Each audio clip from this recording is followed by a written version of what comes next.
1 de Pedro 3, del 1 al 7.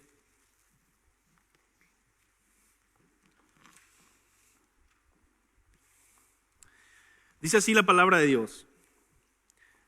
Asimismo vosotras, mujeres, estad sujetas a vuestros maridos, para que también los que no creen la palabra sean ganados sin palabra por la conducta de sus esposas, considerando vuestra conducta casta y respetuosa. Vuestro atavío no sea el externo de peinado ostentoso, de adornos de oro o de vestidos lujosos, sino el interno, el del corazón, en el incorruptible ornato de un espíritu afable y apacible, que es de grande estima delante de Dios. Porque así también se ataviaban en otro tiempo aquellas santas mujeres que esperaban en Dios, estando sujetas a sus maridos.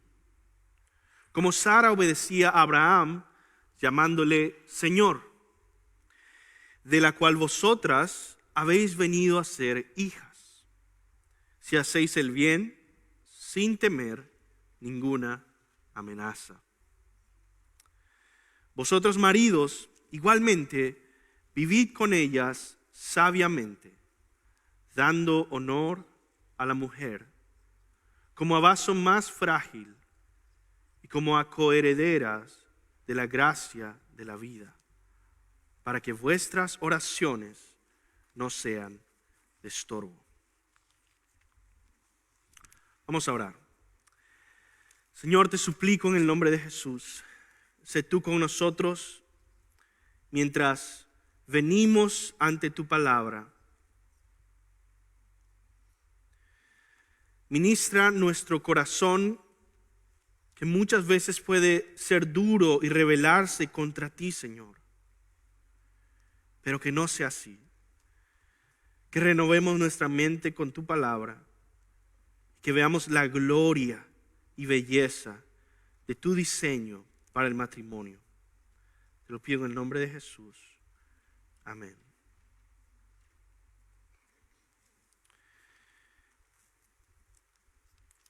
Quizá tú no estás casado, tú quizá eres soltera o divorciada o viudo. Y dices, bueno, este pasaje es para el matrimonio. Y es cierto, es para el matrimonio.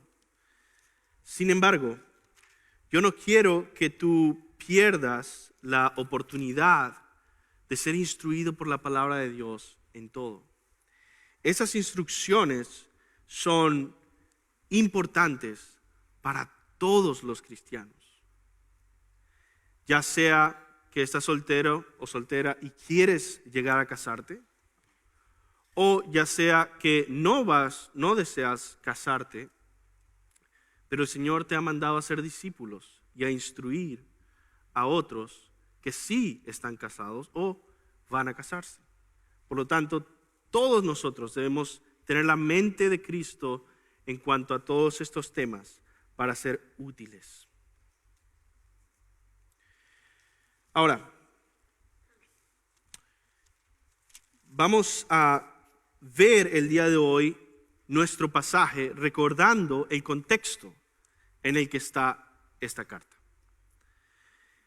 Pedro viene hablando a todos esos cristianos en la dispersión del Ponto, Galacia, todas estas áreas en Turquía, de su identidad, de que ellos pertenecen a otra ciudad, la ciudadanía celestial, a otro mundo, a otro reino, al reino de Cristo, que ellos son extranjeros, ellos son peregrinos en este mundo y por lo tanto deberían verse distintos al mundo y deberían sentirse extraños porque deberían ser extraños, deberían ser distintos.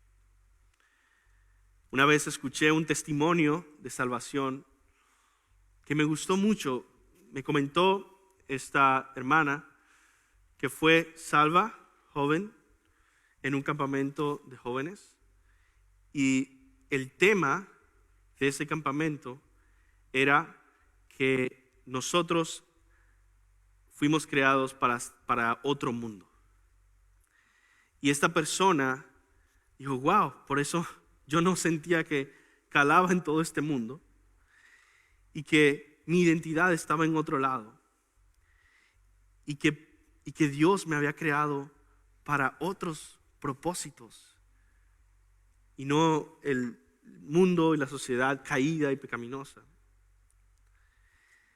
Y sabes que eso es lo que Pedro les está diciendo una y otra vez a los cristianos. Ustedes fueron hechos para otra realidad. Son embajadores porque no están en su país. Están aquí en este mundo caído y fueron hechos para un mundo santo y glorioso, el cual pronto vendrá y el cual ha comenzado a irrumpir en este mundo caído, y ese es el reino de Dios, la iglesia. Por eso Jesús dice, el reino de los cielos es como una semilla de mostaza, ¿verdad? Va creciendo, es la más pequeña de todas las semillas, pero va creciendo y se vuelve el más grande árbol de las hortalizas. ¿Por qué? Porque ya está aquí, ya está el reino de los cielos, ya está nuestra patria celestial, pero está creciendo. Y cuando Cristo venga, será consumado, completo, el nuevo cielo y nueva tierra. Incluso la iglesia misma está llena de imperfecciones y vamos creciendo, y vamos siendo purificados por la obra del Espíritu Santo que nos santifica.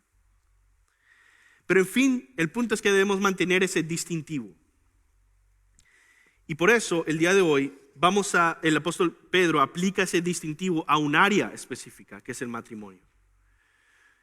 Y el título de hoy es un matrimonio fuera de este mundo. Un matrimonio fuera de este mundo. Nuestro matrimonio debería sorprender a las personas de este mundo. Y yo creo especialmente en esta época.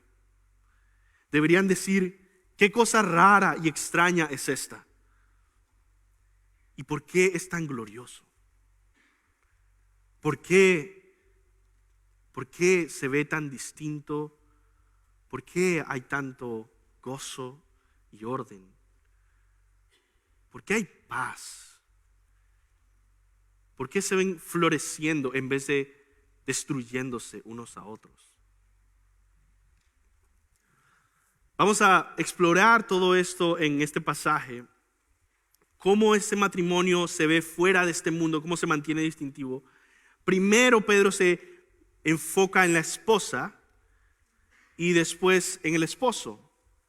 Así que vamos a estar viendo esto y al final vamos a terminar con una reflexión sobre el matrimonio en sí juntos. Entonces vamos a ver una esposa fuera de este mundo, un esposo fuera de este mundo y un matrimonio fuera de este mundo. Y voy a tratar de ser lo más práctico posible en este mensaje, porque la mayoría de los miembros creemos y hemos sido instruidos en el diseño de Dios para el matrimonio, pero yo quiero ir un poco más profundo en cuanto a aplicarlo a la vida diaria.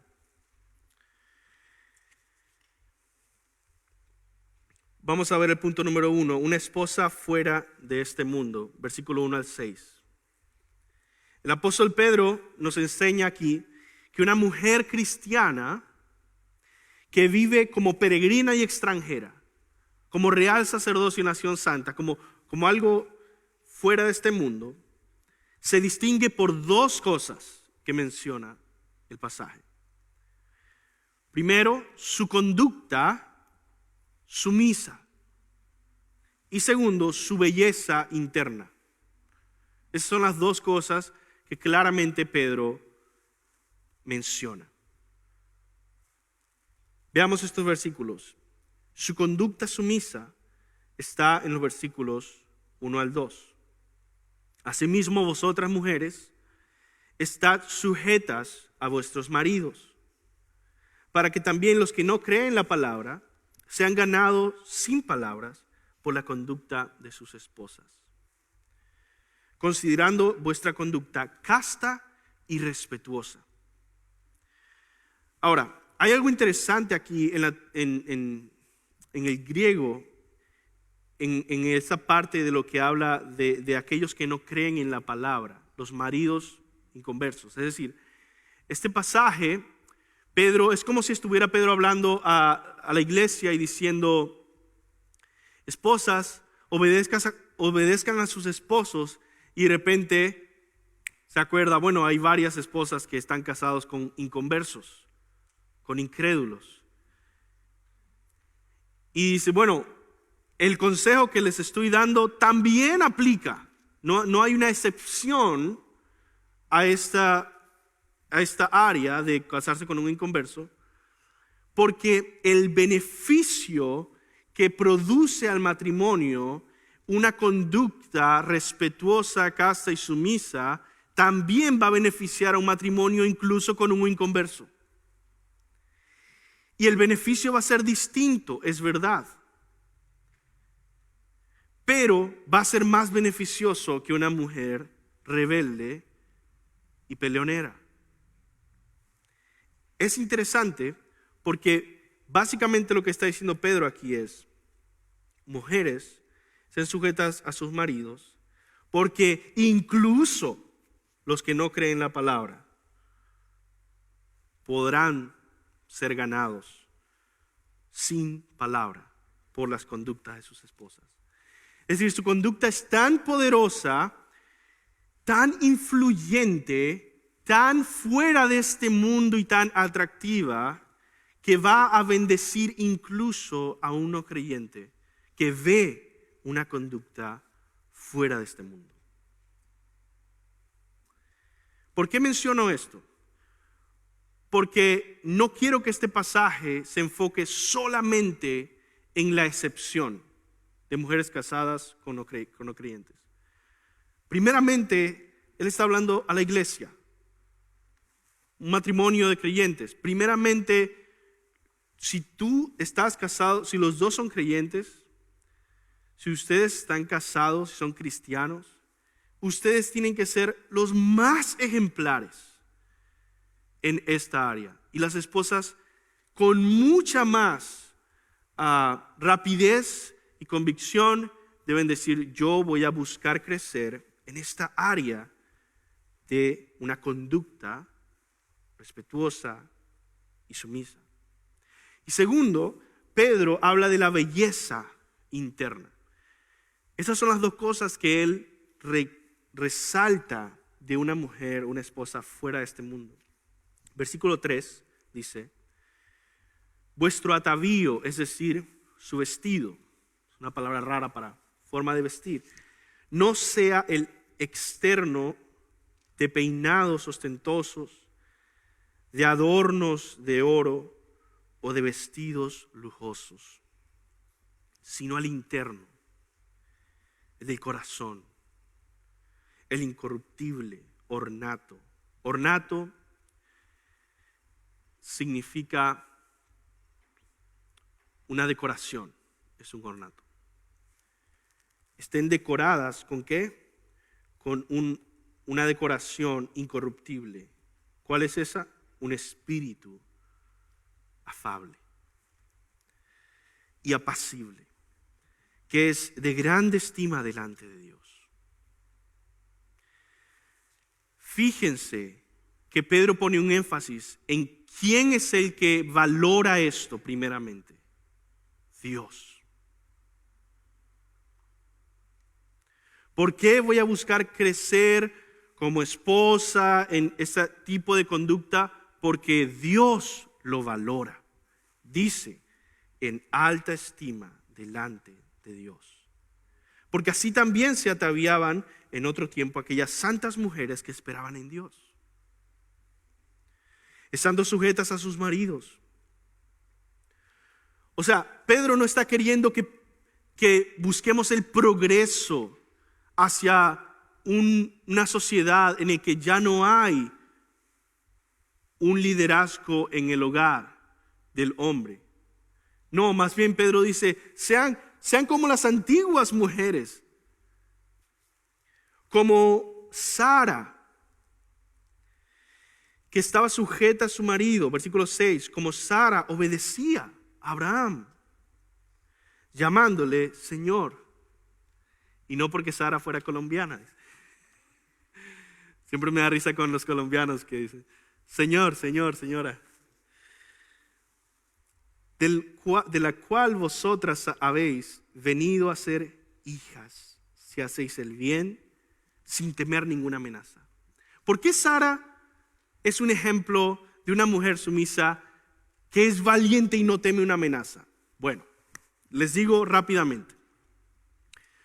Porque sujetarse a este modelo bíblico del matrimonio conlleva mucha valentía. Porque tú estás sometiéndote al liderazgo de alguien más, de tu esposo. Y dejando que él pueda dirigir el rumbo. Y no dice, ¿y si no lo hace bien? ¿Por qué Sara es un ejemplo de esta valentía? Otra vez voy a leer el versículo. Como Sara obedecía a Abraham, llamándole Señor, de la cual vosotras habéis venido a ser hijas, si hacéis el bien sin temer ninguna amenaza. Mire, algunas cosas se recuerdan muy bien de Sara. Y es que 2 veces fue mal liderada por Abraham y terminó con un faraón o un rey cuando Abraham había mentido y dicho que era su hermana.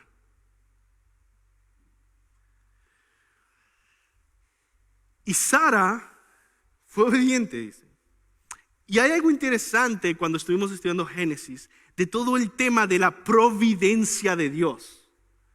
Y el decir, Señor, no sé, yo lo que veo en Sara es una persona que a pesar de que ve la locura que está sucediendo, su mayor seguridad está en la providencia de Dios. ¿Qué significa la providencia de Dios? El control absoluto que tiene Dios sobre todos los detalles pasados, presentes y futuros de tu vida. Nada puede pasar fuera de la providencia de Dios, del plan perfecto que Dios ha establecido. Y eso lleva mucha valentía y fe. Y todas las mujeres tienen que tener esa fe firme en que Dios al final es el que está en control absoluto, providencial del liderazgo de mi marido.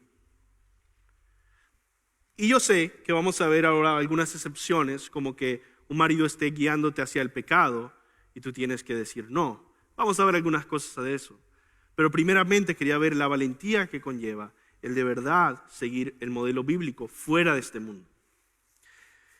Esa enseñanza bíblica es también expresada en las cartas del apóstol Pablo. Efesios 5:22 al 24 dice, las casadas estén sujetas a sus propios maridos como al Señor. Porque, con los ojos puestos en el Señor, en devoción, obediencia al Señor. Porque el marido es cabeza de la mujer, así como Cristo es cabeza de la iglesia, la cual es su cuerpo, y Él es su Salvador.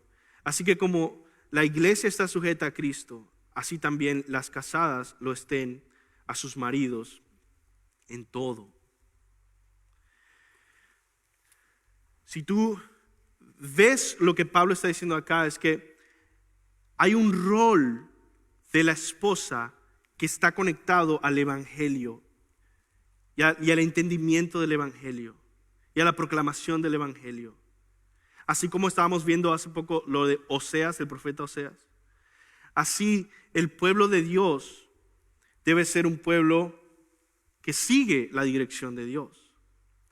Pero si se rebela en contra de Dios, entonces no es bueno. Y esa es la misma imagen que está poniendo el evangelio en cuanto a una mujer que quiere pervertir el diseño de Dios. Pervierte al final el mensaje del evangelio que el matrimonio expresa. Colosenses 3:18 dice Pablo, casadas, estén sujetas a vuestros maridos como conviene en el Señor. Pablo nos dice que en el misterio del matrimonio, la gloria de la mujer es parecerse a la iglesia de Cristo. Y la iglesia sigue el liderazgo de Cristo con gozo. Ahora vamos a ver, vamos a desarrollar este punto de la sumisión de una manera práctica. Primero, definiendo qué significa la sumisión. Cuando dice estén sujetas, estén sumisas a sus maridos, ¿qué significa? Esa va a ser nuestra primera forma de profundizar aquí en este tema. Al ser como la iglesia, la gloria de la esposa está en su sumisión. Vamos a ver, primero, la sumisión no es algo y la sumisión sí es algo. ¿Okay? Vamos a ver, la sumisión no es ser pisoteada o abusada por tu marido. Eso no es lo que la Biblia está llamando a hacer a las esposas. No es ser pisoteada o abusada por tu marido. Eso no es sumisión. La sumisión no es ser completamente pasiva, sin hacer nada. ¿Verdad? La sumisión no es decir, bueno, como yo no soy líder, yo no hago nada. Pregunta. Si la esposa debe ser como la iglesia, ¿será que la iglesia no hace nada? Es el cuerpo de Cristo. Cristo es la cabeza. ¿La iglesia hace algo? No. Nos quedamos sentados, no hacemos absolutamente nada. No. La sumisión no es ser completamente pasivas sin hacer nada. La sumisión no es ser la sirvienta o esclava de tu marido. No significa eso. De hecho, vamos a ver cómo el apóstol Pedro, más adelante, habla de la honra. De hecho, toda esta sección viene de un mandamiento un poco más atrás de Pedro, en el que él dice que debemos honrar a todos. Que debemos honrar, el versículo 17, 1 Pedro 2, 17. Toda esta sección se desprende de ese mandamiento. 1 Pedro 2, 17 dice, honrad a todos. Bueno, esta es la forma en la que la mujer honra a su esposo. Y ya después vamos a ver otra forma en que el esposo honra a su esposa. Dice, honrad a todos, amad a los hermanos, temed a Dios, honrad al rey. Y empieza a hablar de todas las formas de hacer esto. Entonces, no es ser una sirvienta o esclava de tu marido. Eso no es una forma honrosa de tratar a tu esposa. La sumisión no es ser alcahuete de tu marido, dejándolo desviarse hacia una vida de carnalidad sin decirle nada. Bueno, mi marido se está desviando, se está yendo hacia la carnalidad, pero como yo soy una buena esposa, sumisa, yo no le voy a decir absolutamente nada. Eso no es la sumisión. Eso no es la sumisión. De hecho, tú tienes un rol muy activo en todo el proceso de santificación que Dios está haciendo en tu marido. Quinto, la sumisión no es dejar de tener ideas u opiniones personales y creativas y originales. No es dejar de pensar, no es apagar el cerebro y decir, bueno, yo hago lo que sea que me digan que haga. Eso no es la sumisión. Y por último, la sumisión no es obedecer a tu marido cuando te llame a pecar. Deben sujetarse a sus maridos como al Señor. El Señor es la autoridad suprema por el cual ustedes están sujetados a sus maridos. Por lo tanto, no pueden rebelarse en contra del Señor para someterse a sus maridos. Eso no tiene sentido. Más bien, la sumisión es un acto de adoración y obediencia a Dios. Por lo tanto, nunca obedece el pecado. Nunca. Muy bien. Ahora, ¿qué sí es la sumisión bíblica? Bueno, la sumisión es honrar y respetar a tu esposo. Y yo sé que eso es algo muy subjetivo, porque quizás una esposa puede decir, le grita a su esposo todos los días y dice, no, pero yo lo respeto y lo honro mucho. Bueno, tienes que ser un poco más, buscar ser objetiva, de verdad. Y decir, ok, estoy honrando y respetando a mi esposo, porque eso sí es lo que me está mandando el Señor a hacer. Segundo, la sumisión es afirmar el liderazgo de tu esposo. Ok, vamos a poner un ejemplo específico. Decir, oye, vamos a ir a hacer esto. Ok, tengo que someterme a ti, tengo que ir. Eso no es sumisión. Eso es una forma de rebelión, de hecho. Lo vas a hacer, ok. Pero, que estoy diciendo aquí en el punto 2, o en la descripción 2, la sumisión es afirmar el liderazgo de tu esposo. Hay un área del corazón que va ahí también. 3, la sumisión es obedecer a tu esposo, reconociendo que vives bajo su autoridad por la orden de Cristo. Ok, voy a leer esto otra vez. La sumisión es obedecer a tu esposo, reconociendo que vives bajo su autoridad por la orden de Cristo. Es simplemente lo que Cristo te ha ordenado.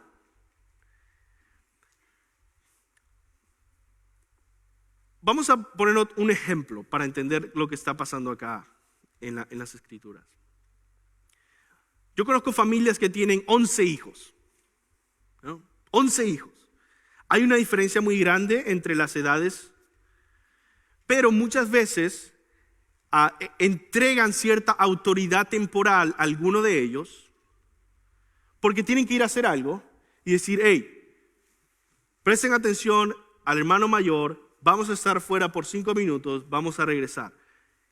La cabeza, ¿verdad? Los padres han entregado una autoridad temporal al hermano mayor por esos 5 o 10 minutos que van a estar fuera.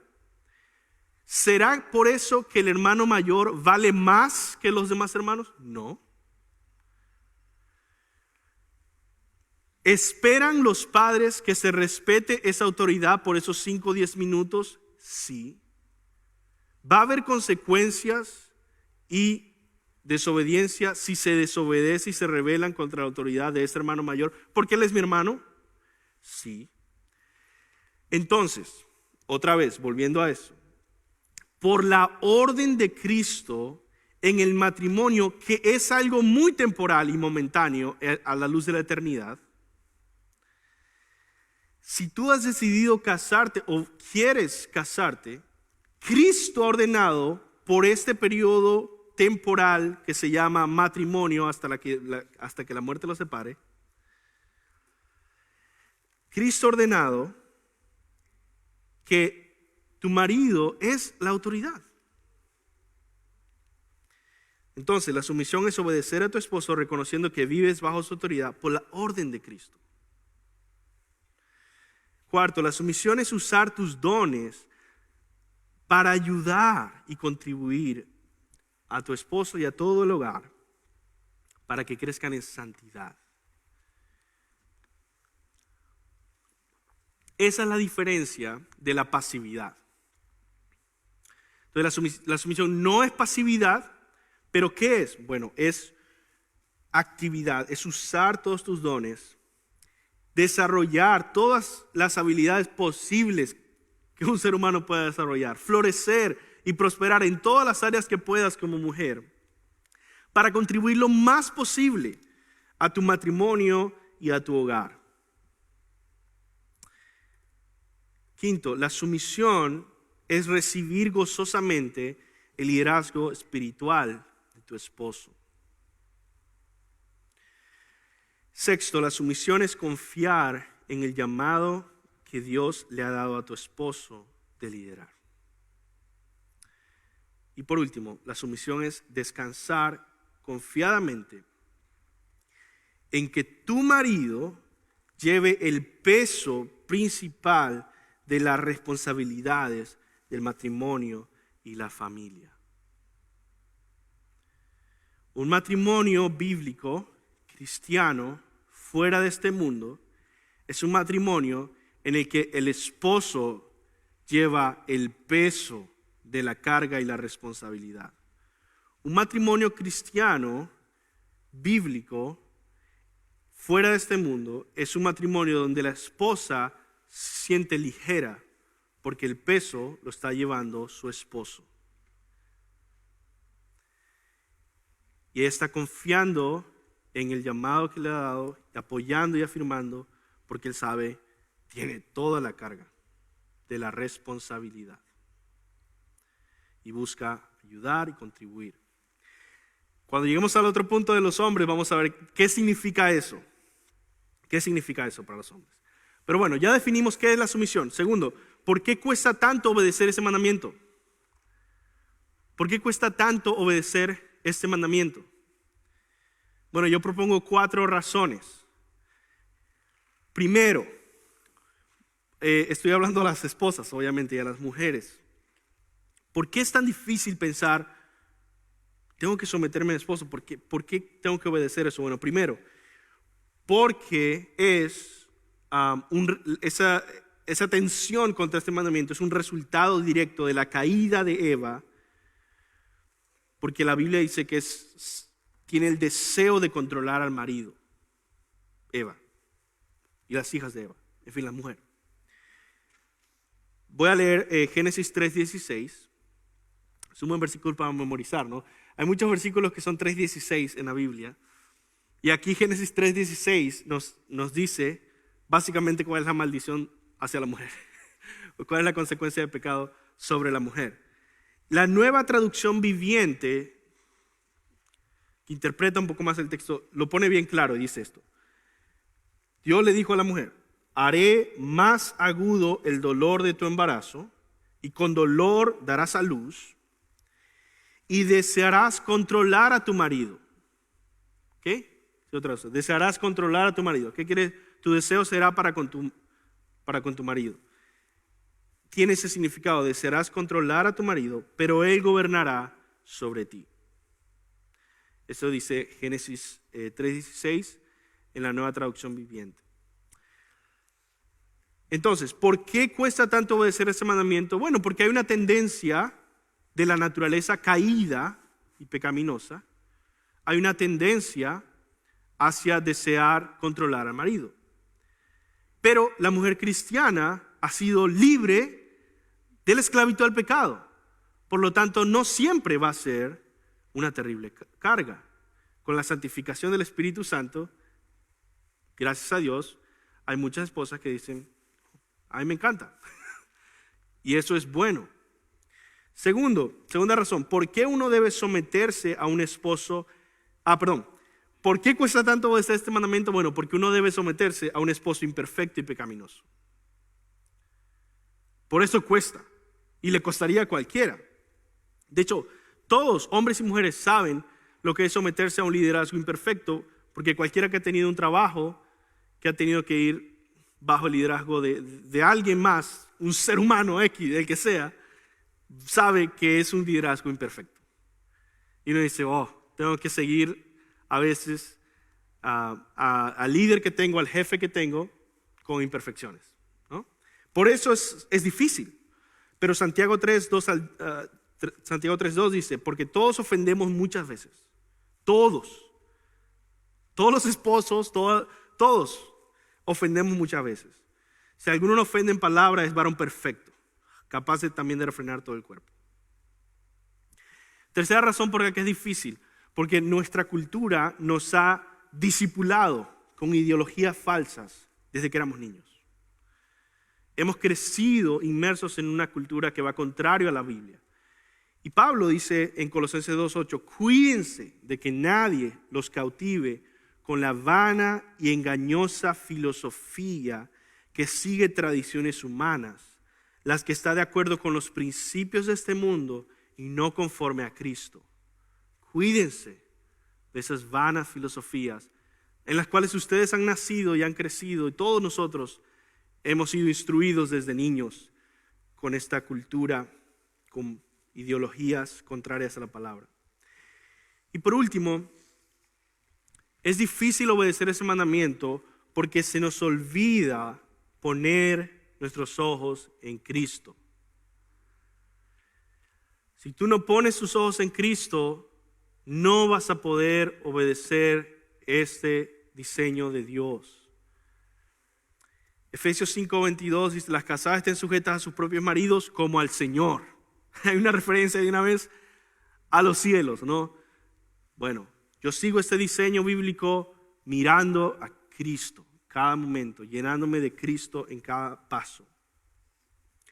Ahora yo quiero terminar este tiempo de hablar de la esposa fuera de este mundo, dando un espacio para que prácticamente las esposas puedan crecer en sumisión a su marido y en obedecer este mandamiento. Entonces examina tu propia vida, ¿verdad? Primero, ¿amas este diseño bíblico para el matrimonio o estás en contra de este diseño bíblico? Es una buena pregunta para ir determinando en tu corazón. ¿Estás en contra de este diseño bíblico que la palabra de Dios establece? ¿O lo amas? ¿Estás sometiéndote a tu esposo con todo respeto o no? Entonces, 5 formas de crecer en esa sumisión. Primero, comprométete con este diseño bíblico. Eso es lo primero. Comprométete con este diseño bíblico. Si no haces un compromiso real con esta doctrina, con esta enseñanza bíblica, no vas a crecer en la obediencia a este mandamiento. Tienes que abrazarlo con los 2 brazos y decir: esto es lo que yo creo y esto es lo que yo creo que está bien y lo amo, este diseño bíblico. Recuerda que Cristo es el que le dio ese rol a tu esposo. Cristo es el que te sostiene providencialmente. Y Cristo es el que te pedirá cuentas cuando a tu marido, que le pedirá cuentas a tu marido y a ti, de si cumplieron con sus instrucciones. ¿Ya? Segunda forma de que puedas crecer en este mandamiento, en la sumisión a tu marido: deja la pasividad. Es decir, enfócate en todo lo que tú puedes contribuir. Porque muchas veces esto es difícil porque uno piensa que es como estar en un partido de fútbol y decir: Dios dijo que las mujeres estén en la banca. Y eso no es el modelo, ¿ok? No es el modelo.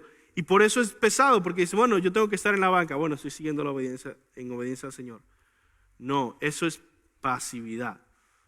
Más bien, ese es un mandamiento emocionante cuando tú entiendes toda la actividad, contribución que puedes traer a tu hogar. Sé intencional en usar tus dones y tus ideas para ayudar a tu marido a guiar a la familia hacia la conformidad a Cristo y enriquecer a la familia y hacer que florezca la familia y honrar a la familia. En fin, que de verdad sea algo glorioso y tú estás contribuyendo constantemente ahí. Tercero, aumenta tu gozo y disminuye las quejas. Y al final vamos a ver un poco más de eso. Es increíblemente importante. Pero lo quiero mencionar un poco brevemente acá. No te quejes frecuentemente de tus circunstancias o de tus responsabilidades o de tu esposo, aunque no sea creyente. Eso es el punto de Pedro, ¿verdad? Aunque no sea creyente. No vivas quejándote de tus circunstancias, de tu esposo, porque estás envenenando tu matrimonio aún más. Pero si vives con gozo, en el Señor, vas a proveer vida y paz en el hogar. Vas a traer luz a un hogar donde hay un incrédulo. Pero tú tienes un gozo inquebrantable. Tienes una gratitud en el Señor. Y eres una esposa fuera de este mundo. Y vas a ver florecer a tu hogar. No perfectamente, la Biblia no dice eso. No promete que nuestros hogares van a ser perfectos. Pero sí dice que podemos contribuir positivamente o negativamente. Y esta es la forma de contribuir positivamente. Cuarto, usa palabras de afirmación para honrar a tu esposo. Sé intencional en bendecir a tu esposo con muestras de respeto y honor. No sabes el poder que tiene una esposa para influenciar y elevar y levantar todo el espíritu del esposo. ¿Y sabes qué es bueno? Que tú ni te imaginas el potencial que tiene tu esposo si tú lo afirmas. ¿Y sabes quién se beneficia de todo eso? Tú y tu hogar en unos años, y decir, wow, mira todo lo que ha sucedido con nuestra familia. Mira todo lo que ha sucedido con nuestro matrimonio. Todo porque comenzaste a afirmar y honrar a tu esposo. Por último, sé llena del Espíritu. Ese es el consejo matrimonial que basta y sobra para todo el matrimonio. El contexto de Efesios capítulo 5, que habla del matrimonio, se fundamenta en este mandamiento de ser lleno del Espíritu. Porque una mujer llena del Espíritu va a vivir en el diseño que el Espíritu Santo ha revelado en las Escrituras y va a vivir obedeciendo este diseño con el poder del Espíritu. Muy bien. Es el tipo de conducta fuera de este mundo que embellece a una mujer cristiana. Vamos al segundo punto, un esposo fuera de este mundo. Vamos a hablar ahora con los hombres, ¿verdad? Un esposo fuera de este mundo, versículo 7. Vamos a ver aquí que el apóstol Pedro nos enseña cómo luce un hombre cristiano que vive como peregrino y extranjero, como fuera de ese mundo. Un esposo cristiano que se distingue por tres cosas: su sabiduría, su forma de honrar a su esposa y su vida de oración. La forma en que este texto funciona es que se enfoca en la sabiduría, en vivir con conocimiento y entendimiento con la esposa. Y eso se refleja o se manifiesta esa sabiduría en vivir honrando a su esposa y en vivir también orando por su esposa y sabiendo lo crucial que es la oración y el efecto que tiene un mal matrimonio o un mal trato de tu esposa en tu comunión con Dios. 1 Pedro 3:7 dice esto: vosotros maridos igualmente vivid con ellas sabiamente, dando honor a la mujer como a vaso más frágil. Ok, voy a leer esto otra vez. Maridos, vivid con ellas sabiamente, ahí está la sabiduría, dando honor, ahí está el honor, a la mujer como vaso más frágil y como a coherederos de la gracia de la vida, para que vuestras oraciones no tengan estorbo. Esos tres elementos son los que distinguen a un buen sacerdote y líder del hogar. En el Antiguo Testamento, Adán fue creado como sacerdote y rey para dominar y sojuzgar la tierra y para cultivar y proteger el jardín para que fuera en adoración a Dios, el sacerdote y rey. Como vamos a ver cómo esto básicamente fue corrompido, todo este diseño y toda esta habilidad de Adán de poder obrar ese diseño de Dios cuando él pecó. Y vamos a comenzar entonces viendo ese pecado en nuestro mundo actual. el mundo está pasando por una crisis de masculinidad. Y todo comenzó con Adán. Y sigue hoy. Adán falló. Como cabeza de la familia, cuando Adán falló, afectó a toda la familia. Él cargaba la responsabilidad sobre sus hombros y las consecuencias de su falla son su responsabilidad y su vergüenza. Hoy en día vemos el pecado de Adán afectando la masculinidad de todos los hombres en nuestra cultura, incluyendo la iglesia. En vez de ser sabios, son necios. En vez de dar honor a la mujer, como dice Pedro, traen vergüenza al hogar. En vez de ofrecer oraciones aceptables a Dios, se rebelan en pecado contra Dios.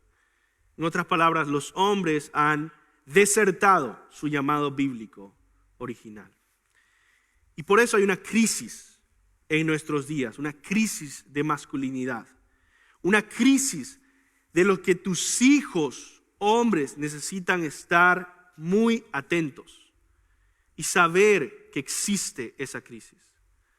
Hay una crisis de cobardía, primero que todo. Absolutamente una crisis de cobardía. Una crisis en la masculinidad de hoy en día de feminización. Hay cosas que los hombres hacen hoy en día que hace 100 años hubiera sido lo más vergonzoso. Pero es tan común que ya nadie le pone atención. Dice, bueno, otra persona más haciendo estas cosas. Hay una crisis de inmadurez, de hombres infantiles. Y no porque estén intentando y no lo logran, es porque no quieren intentar, no quieren comenzar a intentarlo. Hay una crisis de pasividad completamente, en el que el hombre está ausente de la vida de su esposa, ausente de la vida de sus hijos, ausente de sus responsabilidades, ausente de la iglesia. Hay una crisis de esclavitud y adicciones en los hombres. Y hay una crisis de arrogancia que acompaña a todo. ¿Por qué? Porque no buscamos aprender. No buscamos aprender y ser enseñables y aprender de la palabra, de los consejos bíblicos y de hombres ejemplares. Y por último, hay una crisis de identidad. Hombres que ni son niños, ni son hombres, son perpetuos niños sin madurar y que no quieren madurar. Pregunta: si vemos toda esta crisis, nos preguntamos entonces como hombres, ¿qué hace falta para madurar? Hermano, esa es una importante pregunta que tú tienes que responderle a tus hijos varones. Y hay una crisis porque no se le responde esa pregunta. Yo crecí sin un padre. Yo recuerdo cuando yo conocí a Cristo a los 17 años, había un estudio bíblico de hombres. Y recuerdo, y por cierto, esto es una pregunta súper difícil, ¿ok? No estoy diciendo que es fácil de contestar. Llegó a ese estudio bíblico de hombres y el líder, un hombre, esposo, padre, proveedor, la verdad, un buen hombre. Lo admiro hasta el día de hoy, ha servido al Señor por muchos años. Y yo llego emocionado, ¿no? Con muchas preguntas al estudio bíblico de hombres el primer día. Digo, ok, con 17 años, todos teníamos 17 años, 18 años. Lo primero que le pregunto, ok, esta es una pregunta que llevo preguntándome hace mucho tiempo. Mucho tiempo para mí eran unos meses. Para los 17 años eso es...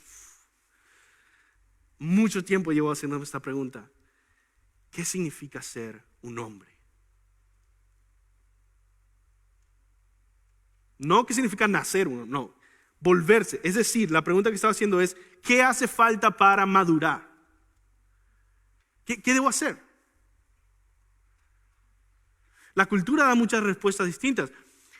Es que cuando tengas noviecita vas a madurar. Por eso empiezan a ser unos mujeriegos. No, es que los hombres, cuando empiezan a jugar con esas sustancias peligrosas, ¿verdad? Y se vuelven adictos a las drogas. No, es que un hombre de verdad es el que tiene dinero.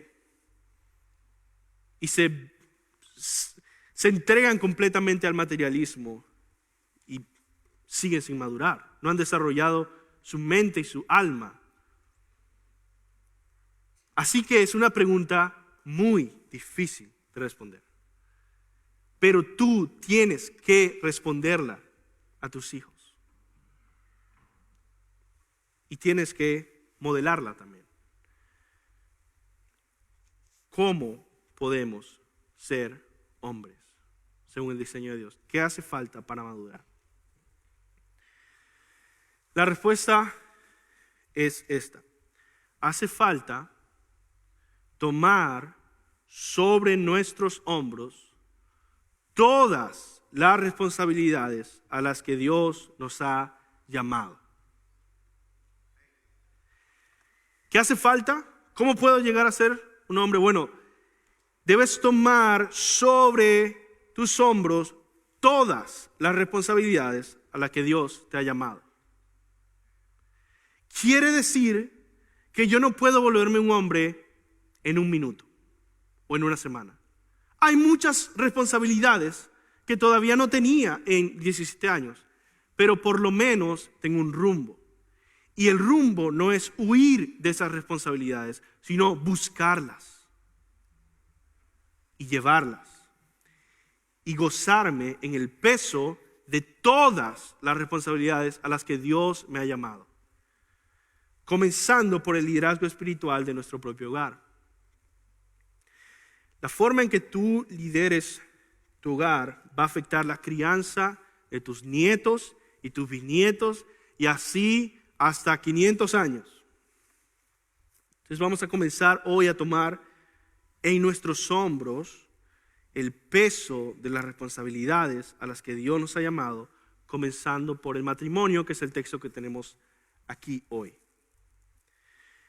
Por lo tanto, vamos a hacer la siguiente pregunta para seguir desarrollando este tema, y es esto: ¿cuál es el rol del esposo en el matrimonio? Ya que esa es una de las responsabilidades a la que Dios ha llamado al hombre, y nosotros queremos ser hombres maduros y queremos decir, si yo soy soltero, por lo menos tengo el anhelo de tomarla y tomarlo sobre los hombros y sentir el peso de mi responsabilidad sobre ese matrimonio. Y si ya estás casado, pues quiero que lo sientas, que ese peso no está en tu esposa, está en ti. Ese es el punto.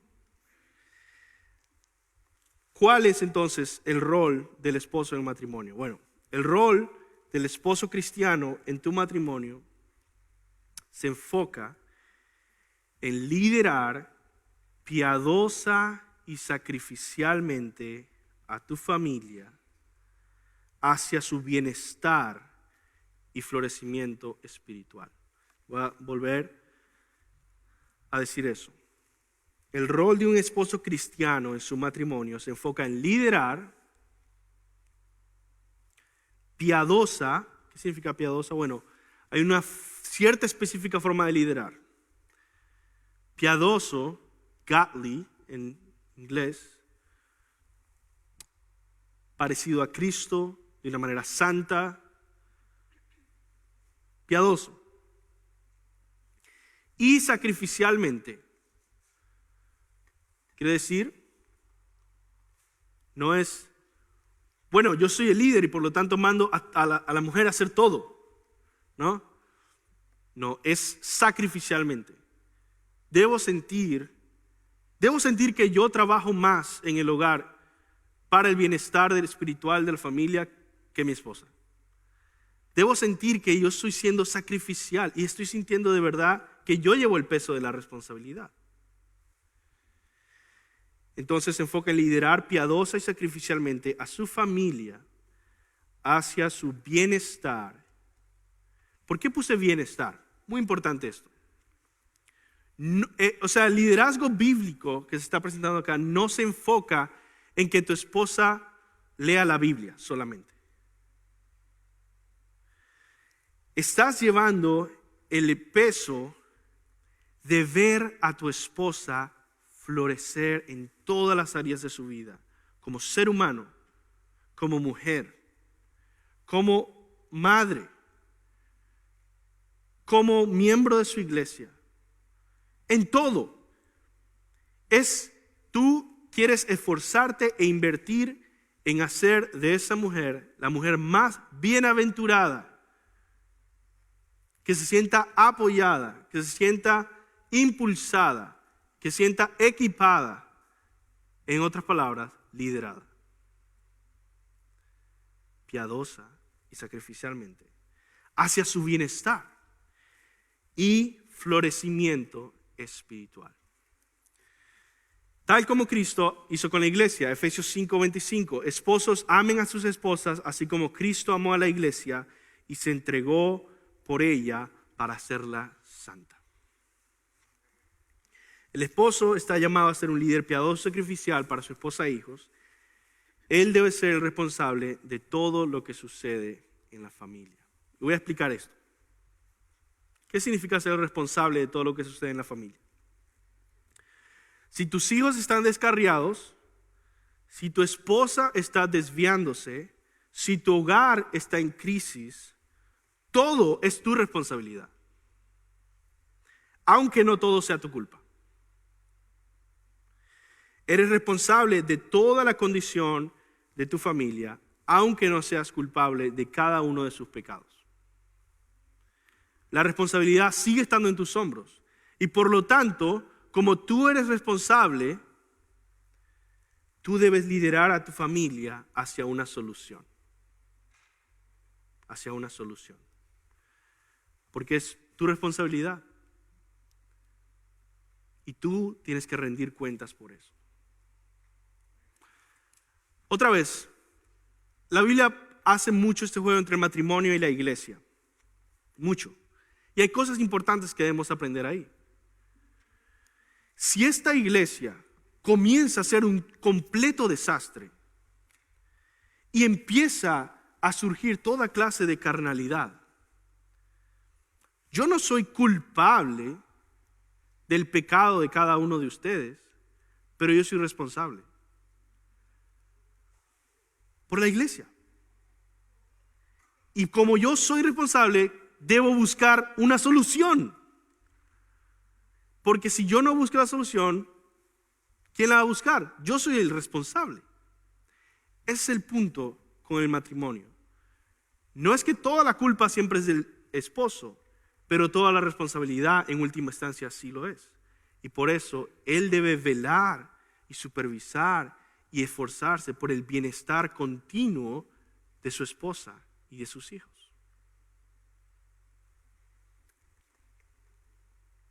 Por eso es que es un llamado pesado, difícil y glorioso, y no se debe tomar a la ligera.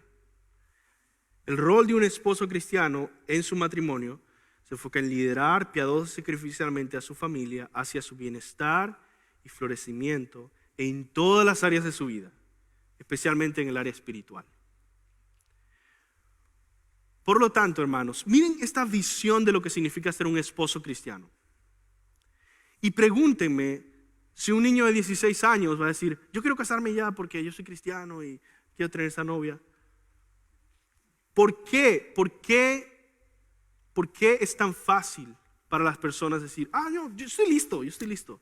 Porque la visión de qué significa ser un esposo es tan baja, tan poco bíblica, que no sienten ese peso, esa responsabilidad, esa dificultad.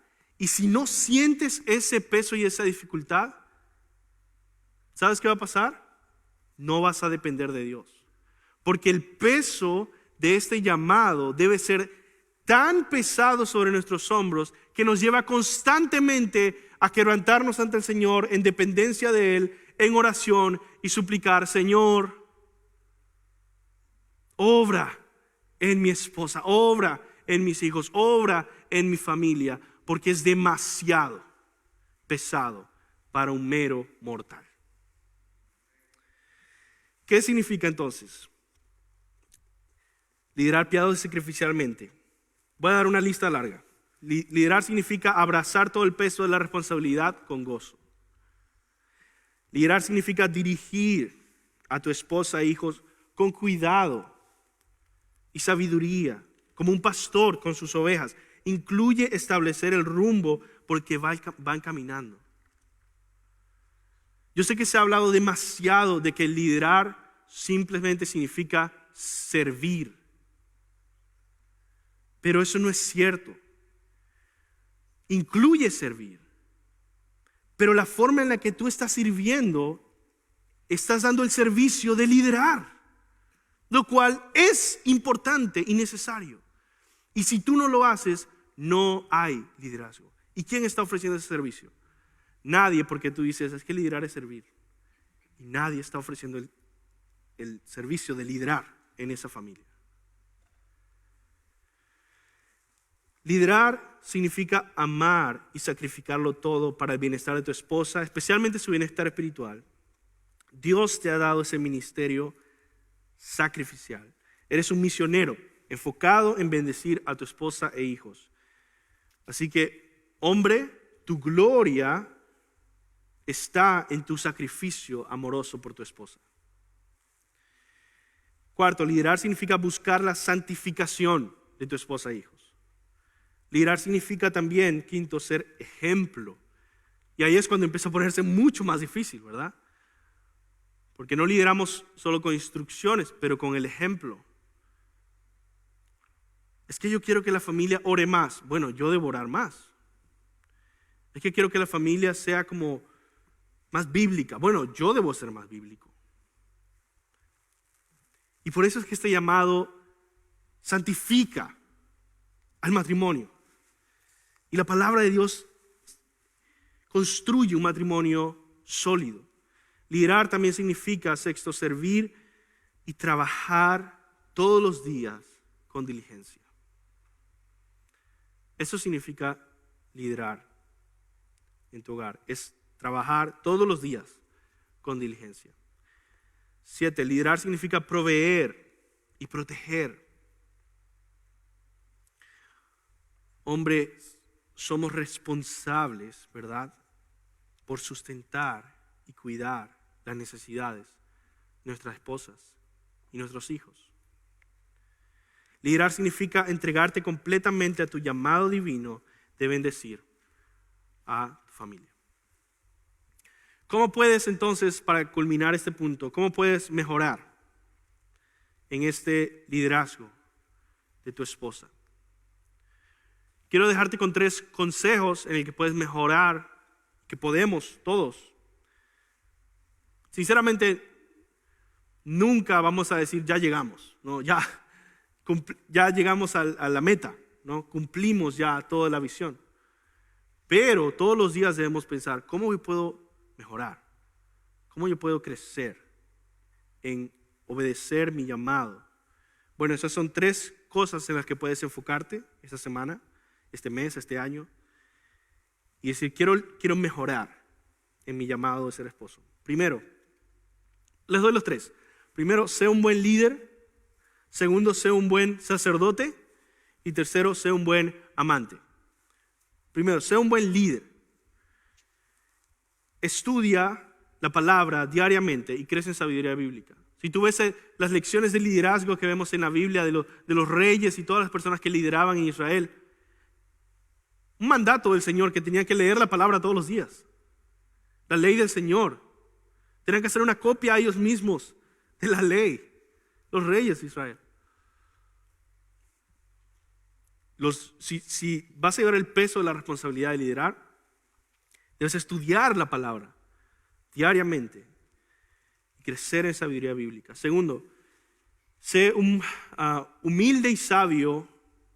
Sé humilde y sabio y busca consejo bíblico antes de tomar una decisión. Es decir, le estoy diciendo cómo ser un buen líder. ¿Cómo puedes crecer en ser un buen líder? Bueno, un líder se caracteriza por su sabiduría, y parte de su sabiduría es leer la palabra, parte de su sabiduría es buscar consejos sabios y bíblicos cuando hay que tomar una decisión, de tal manera que no tomes decisiones que son malas para tu esposa que está sometiéndose a tu liderazgo y que está tomando el riesgo y la valentía de poner su vida en la providencia del Señor, en el llamado que tú tienes para liderarla, y tú dices, bueno, vamos a decidir por este lado. No, sé sabio, sé un líder, busca la palabra, busca consejo bíblico.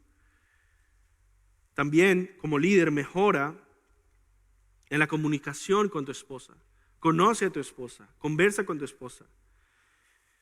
También sé un buen mayordomo de tus finanzas.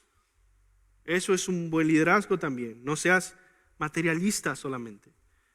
No te enfoques como decir, bueno, manejar bien las finanzas significa que tienen todo. Significa tienen 4 televisores en la casa. No. Invierte también en tu esposa e hijos en áreas intelectuales, espirituales, culturales, no solo en televisiones y muebles. Porque un liderazgo sabio piensa mucho más allá de lo más básico y superficial. Y por último, cultiva a tu esposa de una manera intencional y específica. ¿Qué estás buscando cultivar en ella? ¿Cómo estás buscando bendecirle? ¿En cuál área ella desea crecer? Vamos a poner que tu esposa de repente dice, mira, yo no sé mucho cocinar, pero yo deseo crecer bastante en esta área. Bueno, tú como la cabeza deberías estar diciendo, vamos a buscar la mejor área de enseñanza culinaria, de chef, que podamos ver cerca, porque yo quiero invertir en ella. Y en 2-3 años, yo sé que ella desea crecer en esa área y ella va a crecer en esa área. ¿Por qué? Porque tú estás liderándola para su bienestar y florecimiento. Cultivando en ella como mujer, como ser humano, como esposa, como cristiana. Segundo, es un buen sacerdote. La palabra usa esta metáfora de que somos sacerdotes del hogar, somos pastores del hogar, y por lo tanto cuidamos el área espiritual de nuestro hogar. Entonces comienza primero contigo mismo y crece en madurez espiritual a solas con Dios y sé un ejemplo en el hogar, tú. Pero también ora con ella de una manera continua. Tú toma la iniciativa, invítala a orar. Ora por ella y depende de Dios para liderar a tu familia cada día. Y por último, valora el crecimiento espiritual de tu familia más que tus finanzas.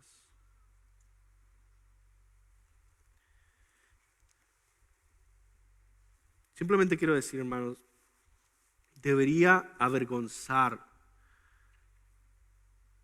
humillar a cada esposo que sienta que su esposa es la que lo está impulsando, animando todo el tiempo a ir a la iglesia, a orar.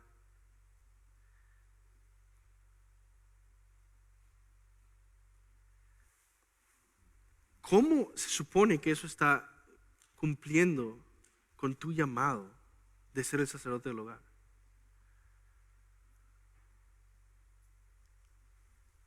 Debería avergonzar a cada esposo. ¿Por qué? Porque nosotros debemos tomar la iniciativa de ser nosotros los que están impulsando aún más cada día a la familia. Vamos a ir a la iglesia, vamos a orar, vamos a cantar, vamos a leer la palabra, vamos a aprender. Yo no estoy diciendo que una esposa nunca puede animar a su esposo a crecer. Estoy diciendo que no puede haber esa dinámica establecida en el que constantemente siempre es así. Eso no debe ser. Sin embargo, hay mujeres casadas con hombres incrédulos y Pedro está dando instrucciones específicas de enfocarse en su comportamiento.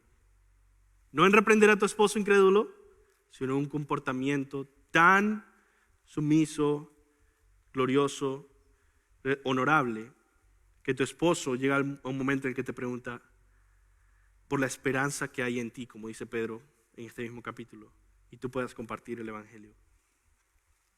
Por último, sé un buen amante. ¿Qué significa esto? Vamos a ver ahora al final que el enfoque de los mandamientos al esposo es amar a su esposa. Entiende que tu esposa no es tu compadre. Eso es lo que está diciendo Pedro. Dice, es un vaso más frágil. Es un vaso más frágil. ¿Quieres tratar como compadre? Bueno, ve y habla con un hombre y trátalo como compadre, no a tu esposa. Deja a un lado esa inmadurez y trata a tu esposa como una dama, con todo honor y respeto. Atiende a tu esposa como a ti mismo. Y una pregunta muy buena para hacer aquí es, ¿actúas igual cuando tu esposa quiere algo que cuando tú quieres algo? Uy, yo quiero esto. Bueno, vamos a comprarlo. Mi esposa me dice, quiero esto. Imposible. Atiende a tu esposa como a ti mismo. Es una buena regla, ¿no? Celebra a tu esposa. Eso es parte de ser un buen amante. Celebra a tu esposa. Las palabras de afirmación son esenciales para una relación saludable. Protege el corazón de tu esposa. Y cumplan sus deberes conyugales y pregunten a sus esposas si se sienten amadas.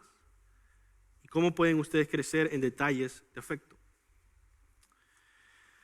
Hermanos, yo espero que en este mundo en crisis sean los cristianos los que provean al mundo entero una masculinidad bíblica restaurada, fuera de este mundo.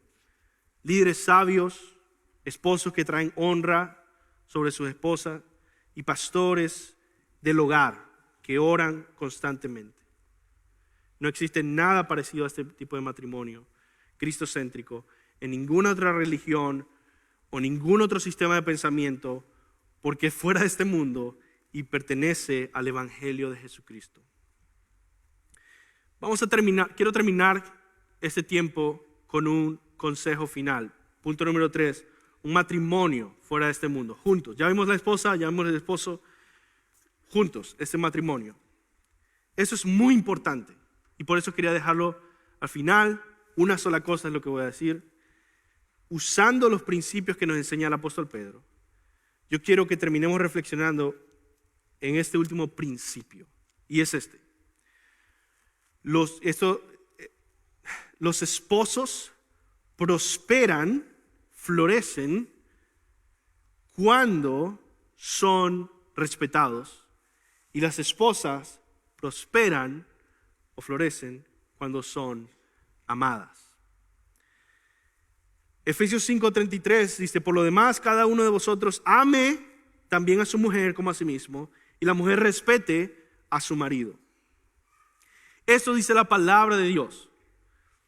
Pablo en Efesios 5:33 resume su consejo matrimonial en estas dos cosas.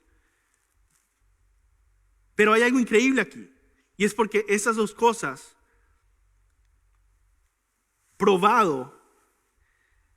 comprobado, hacen que florezca el matrimonio, que prospere el matrimonio.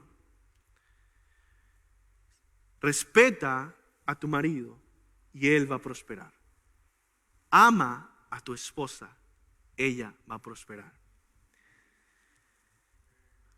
Esos son los dos mandamientos. Hombres, amen a sus esposas. Muchas veces yo escuché a tantos diciendo, bueno, es que yo quiero a una mujer así, con todas estas virtudes, talentos, características, conocimiento. Bueno, ¿quieres una gran mujer? Dime si eso es lo que estás cultivando. ¿Estás poniendo el esfuerzo?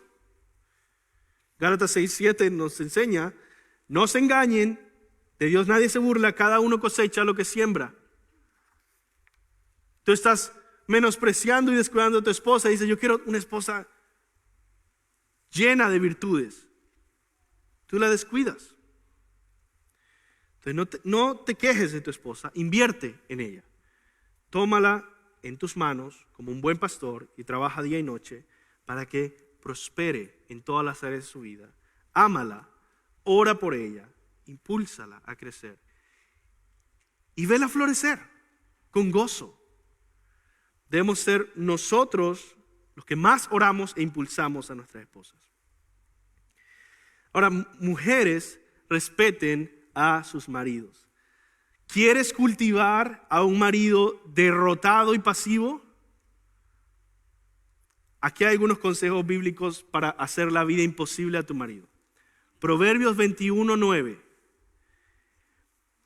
Proverbios 21:9. Mejor es vivir en un rincón de la azotea que en una casa amplia con una mujer rencillosa. Proverbios 21:19. Más vale vivir en el desierto que con una mujer irritable y pendenciera. Proverbios 19:13. El hijo tonto arruina a su padre, la mujer peleonera poco a poco arruina al marido. Mujer, reconoce el poder que tienes para invertir en tu esposo.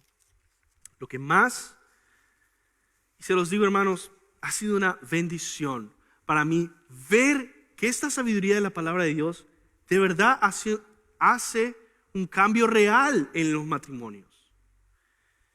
Lo que más me ha ayudado a mí e impulsado a mí en prosperar en los proyectos que he tenido es de verdad la afirmación, respeto, ánimo y honra de mi esposa. Yo estoy muy agradecido por eso. Y yo siempre le digo, es increíble cómo creíste en mí cuando yo no tenía nada, era pobre, no tenía ni 75 centavos para lavar la ropa. No tenía papeles en este país, no tenía nada. El respeto, afirmación, ánimo, honra de mi esposa. Esposas, ustedes tienen un poder increíble para influenciar hacia el bien a sus esposos. Respétenlos, hónrenlos. Llena a un esposo de respeto y honor y lo verás levantarse y crecer y prosperar. Respeta a tu marido, ora por él, llénalo de palabras de afirmación, sé perseverante y muy probablemente será un mejor esposo en corto tiempo, especialmente si es cristiano. Pero incluso si no es creyente, tu comportamiento ejemplar logrará muchas más cosas que tus quejas. En conclusión, qué hermoso es cuando cada cónyuge está entregado completamente al bienestar, prosperidad y florecimiento del otro cónyuge. Definitivamente ese tipo de matrimonio es un matrimonio fuera de este mundo. Es un matrimonio que glorifica a Dios, que refleja ante el mundo entero la hermosura del Evangelio. Vamos a orar. Señor, te pido, Dios, que seas con todos los matrimonios de esta iglesia, que nos ayudes a vivir según tu diseño, que también estés con todos los solteros y solteras, mientras ellos si desean, buscan el casarse. Señor, sé con ellos, guiándoles, proveyéndoles y usándoles, animándoles a cumplir tu diseño, confiar en tu sabiduría y ver tu glorioso diseño en sus matrimonios. Te lo pido en el nombre de Jesús. Amén. Amén, iglesia, gloria a Dios por su palabra. Póngase de pie, vamos a responder en adoración al Señor. Cristo es nuestro